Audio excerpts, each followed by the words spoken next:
केंद्र की नरेंद्र मोदी सरकार के 8 साल के कार्यकाल को सफल करार देते हुए भाजपा ने पत्रकार वार्ता की तथा केंद्र सरकार की उपलब्धियों का बखान किया। प्रदेश के परिवहन व समाज कल्याण मंत्री चंदन राम दास तथा भारतीय जनता पार्टी के जिलाध्यक्ष शिव सिंह बिष्ट ने कहा कि भाजपा ने 2014 से पूर्व जो भी वायदे जनता से किए थे उनमें से अधिकांश पूर्ण कर लिए गए हैं। उन्होंने कहा कि धारा 370 को समाप्त करते हुए जम्मू कश्मीर राज्य को भारत में मिलाने का साहसिक कदम मोदी सरकार ही उठा सकती थी। वहीं कोरोना महामारी से निपटते हुए 125 करोड़ नागरिकों को वैक्सीन मुहैया कराई गई। उन्होंने कहा कि सुशासन व गरीब कल्याण योजनाओं ने जनता के जीवन को और आसान बनाया। 2014 में आदरणीय नरेंद्र मोदी जी के नेतृत्व में एनडीए की सरकार का गठन हुआ और 8 साल का कार्यकाल पूरा होने के उपलक्ष्य में पूरे देश में केंद्र की योजनाओं को जन जन तक पहुंचाने के लिए कार्यक्रम आयोजित किए गए और इसी परिप्रेक्ष्य में आज जिला भारतीय जनता पार्टी के कार्यालय में अपने जिलाध्यक्ष के नेतृत्व में आज एक प्रेस वार्ता हो रही है।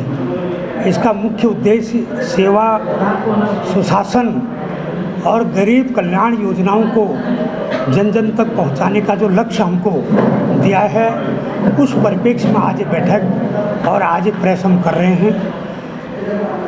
3 दिन पहले पूरे देश में पार्टी के कार्यकर्ताओं ने और सरकार की योजनाओं के माध्यम से हमने जन जन की योजनाओं को शुरुआत करने का काम किया और 8 वर्षों में केंद्र सरकार ने जो मुख्य काम किए, जैसे हमारा उद्देश्य था धारा 370 को समाप्त करना, सीसीए को लागू करना, अपने राम मंदिर का निर्माण, अपने गरीब जो अन्य योजना है वो जो लोग लगभग 80 करोड़ लोगों को इसका लाभ देना और 11वीं किस्त के रूप में किसान सम्मान निधि जो उसी दिन जारी हुई है 3 दिन पहले, लगभग 10 करोड़ लोगों को 21,000 करोड़ रुपए की धनराशि माननीय मोदी जी के नेतृत्व में जारी हुई है।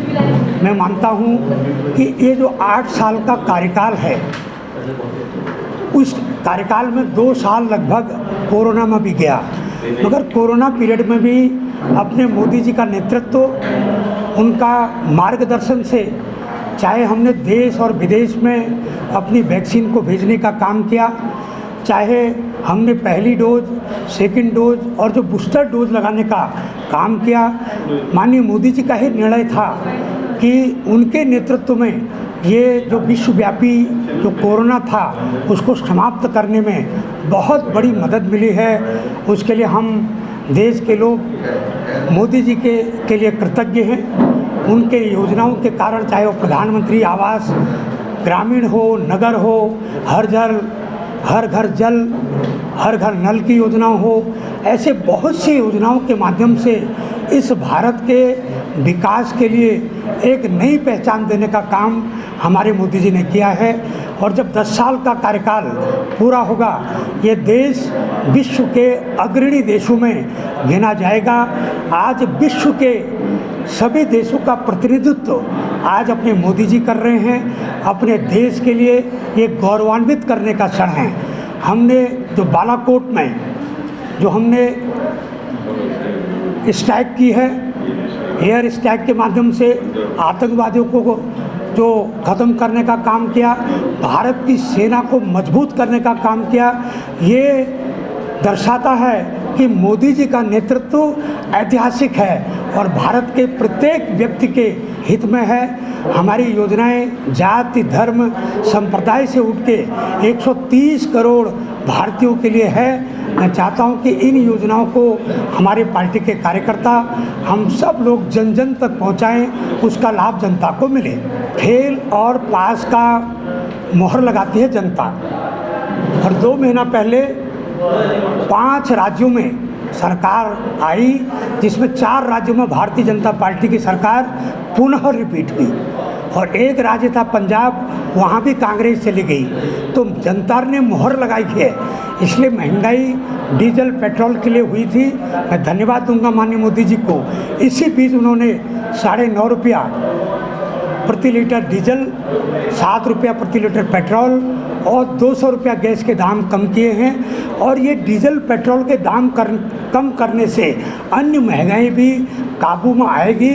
और मैं दावे के साथ कह सकता हूँ, जो हमारे उत्तराखंड है, जो अन्य राज्य हैं, अन्य राज्यों में महंगाई कांग्रेस के राज्यों में ज़्यादा है, भारतीय जनता पार्टी के राज्यों में महंगाई नियंत्रण में है। बीच में लगातार सेना की भर्ती हुई थी, उसका रिजल्ट आने वाला है। हमारी माननीय केंद्रीय रक्षा मंत्री से बात हुई है और जल्दी ही ये जब आचार संहिता समाप्त होगी, इसके बाद पुनः सेना की भर्तियां भी होंगी और अन्य एजेंसियों की भी भर्तियां होने जा रही हैं, क्योंकि युवाओं को हम लोग रोजगार देने के लिए कई आयाम कर रहे हैं। इसमें सेना की भर्ती भी होगी। GCN न्यूज के लिए ब्यूरो रिपोर्ट बागेश्वर।